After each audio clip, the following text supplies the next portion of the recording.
Hello students, this is CA Yashoda Sharma from My Future Academy. So हमारा last topic chapter 2 का the constituent assembly. इसमें हम देखेंगे कि जो कॉन्स्टिट्यूशन बनाया गया था उसमें कितने लोग थे, कब वो कॉन्स्टिट्यूशन बनाया गया और क्या किस किस तरीके से वो कॉन्स्टिट्यूशन बनाया गया। सो जो फर्स्ट इलेक्शन हुआ था for constituent assembly was held in July 1946. The drafting of document called the constitution was done, constituent assembly was done by the constituent assembly. So जो drafting का काम था वो constituent assembly ने ही किया था. constituent assembly के chairman थे doctor Rajendra Prasad and in December 1946 first meeting held की गई थी. यानी कि इलेक्शन हुए थे जुलाई 1946 में और फर्स्ट मीटिंग जो कॉन्स्टिट्यूएंट असेंबली की हुई थी वो हुई थी दिसंबर 1946.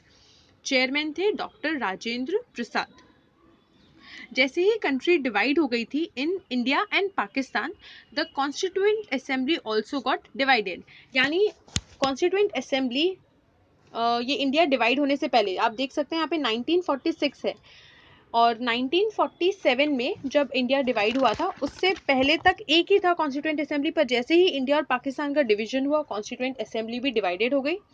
The Assembly adopted the Constitution on 26th November 1949, but it came into existence on Jan 26, 1950. यानी कि जो पूरा कॉन्स्टिट्यूशन बन रहा था जो दिसंबर 1946 में फर्स्ट मीटिंग हुई थी, जब से कॉन्स्टिट्यूशन बनाना स्टार्ट हुआ और ये जो कॉन्स्टिट्यूएंट असेंबली है उन्होंने अपना कॉन्स्टिट्यूशन को फाइनलाइज किया था 26 नवंबर 1949 एंड उसको फाइनली पास किया गया ऑन 26 जैन 1950. 26 जैन आप डेट देख के आपको कुछ याद आ रहा होगा. यस, इसी दिन हमारा कॉन्स्टिट्यूशन पास किया गया था जिसको हम republic day as a republic day celebrate करते हैं. To make that this day we celebrate Jan 26 as the Republic Day every year. यहाँ पर ये आ गया कि 26 जैन हम क्यों रिपब्लिक डे बनाते हैं, क्योंकि इसी दिन हमारा जो कॉन्स्टिट्यूशन है वो इफेक्ट में आया था, लागू किया गया था, इसीलिए 26 जैन को रिपब्लिक डे सेलिब्रेट किया जाता है. The Constituent Assembly worked in a systematic, open and consensual manner. First, some basic principles were decided and agreed upon. मतलब यहाँ पे बता रहे हैं जो हमारा कॉन्स्टिट्यूएंट असेंबली वो बहुत ही एक सिस्टमैटिक तरीके से वर्क करता है. सबसे पहले एक बेसिक प्रिंसिपल डिसाइड किए गए कि भाई हमारा जो कॉन्स्टिट्यूशन बनेगा क्या बेसिक प्रिंसिपल क्या रहेंगे, क्या चीज़ दिमाग में रखकर हम पूरा कॉन्स्टिट्यूशन को बनाएंगे. देन उसके बाद में एक drafting committee chaired by doctor B.R. Ambedkar prepared a draft constitution for discussion. So सबसे पहले बेसिक रूल्स डिसाइड किए गए कि भाई हमें हमारे देश को सेक्युलर रखना है, कोई भी रिलीजन हमारे यहाँ पे काम कर कोई भी रिलीजन फॉलो कर सकता है, इक्वालिटी रखनी है. सो ये सारे बेस सेट किए गए कि हमें हमारा जो कंट्री है वो इक्वल चाहिए, इक्वालिटी होनी चाहिए.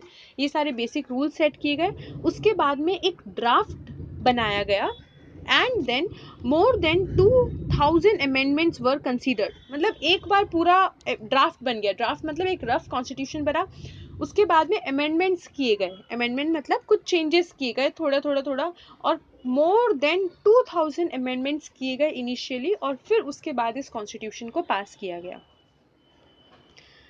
फिलोसॉफी ऑफ द कॉन्स्टिट्यूशन, क्या फिलोसॉफी थी कॉन्स्टिट्यूशन के पीछे. The constitution begins with short statements of its basic rule which is called preamble of the constitution. Constitution start होता है प्रीएम्बल से. द प्रीएम्बल फोकस ऑन, जैसा बोला जाता है कि preamble is a soul of constitution. So मतलब पूरा कॉन्स्टिट्यूशन में क्या लिखा गया है वो पूरा का पूरा प्रीएम्बल हमें शॉर्ट में बता देता है. प्रीएम्बल हमें बताता है objective of constitution. So preamble किस चीज़ पे फोकस करता है, justice, social, economic and political rights, liberty of thoughts, expression, belief, faith and worship. यहाँ पे प्रीएम्बल में बोला गया है कि हर किसी को जस्टिस मिलेगा, social, economic and political justice.